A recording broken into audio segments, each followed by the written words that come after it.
நமஸ்காரம். என்ன அர்த்தம் அப்படின்னா, தரித்திரம் அப்படிங்கிற வார்த்தைக்கு அர்த்தம் தெரிஞ்சுக்கணும். ஃபஸ்ட்டு தரித்திரம்னா என்னென்னா, ஏதோ ஒரு விஷயம் நம்மக்கிட்ட இல்லை அப்படின்னா தாரித்ரியம் தரித்திரம் அப்படின்னு சொல்லுவாள். அவன்கிட்ட ஒன்றும் இல்லை அப்படின்னா பணம் இல்லாதவன் தரித்திரம்னு எதோ சொல்லுவாள். இல்லைன்னு பொதுவாக வழக்கில் சொல்கிற விஷயம். இங்கே எது சொல்கிறா அப்படின்னா, இது தேசிகன் எடுத்து கையாண்ட ஒரு விஷயம். இந்த வார்த்தை பெருமாளுக்கு ஒரு தாரித்ரியம் உண்டு அப்படின்னு தேசிகன் அழுத்தமாக சாதிக்கிறார் ஸ்ரீமத் சாரத்தில்.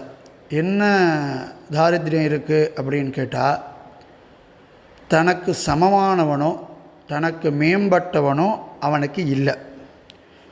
நான் என்ன சொன்னேன், தாரித்திரம்ங்கிறதுக்கு என்ன அர்த்தம்னா, ஒன்று இல்லை அப்படின்னு சொன்னால் தான் அது தரித்திரம் தாரித்ரியம் நம்ம சொல்லுவோம்.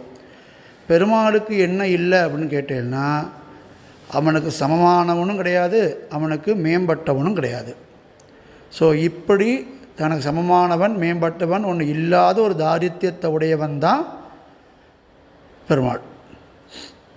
இதில் இதுக்கு ரெண்டு பிரமாணம் உபய வேதத்துலேயும் பிரமாணம் இருக்குது. அதாவது நம்ம ஸ்ரீ வைஷ்ணவ சம்பிரதாயத்தில் இருக்க எல்லாருக்குமே உபய வேதாந்தாச்சாரியர் அப்படின்னு பேர். அப்படின்னா நமக்கு ரெண்டு வேதமும், சம்ஸ்கிருத வேதமும் சரி திராவிட வேதம் ரெண்டுமே ரெண்டு கண்கள்னு சொல்லுவோம்.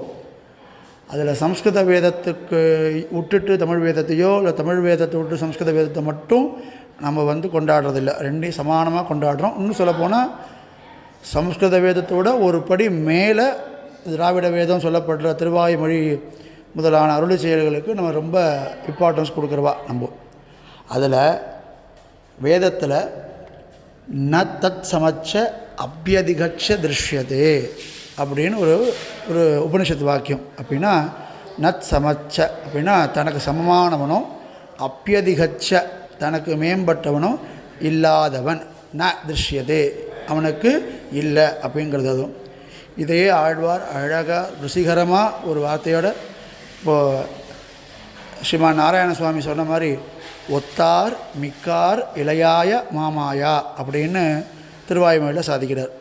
இதுதான் இதுக்கு அர்த்தம். இதோட கிறிஸ்பாக நான் கொஞ்சம் சின்னதாக அது எழுதினேன். தரித்திரம், what is the only one தரித்திரம் which is Perumal having is சமாதிக தாரித்ரியம் அப்படின்னு பேர். அடியேன் தாசன்.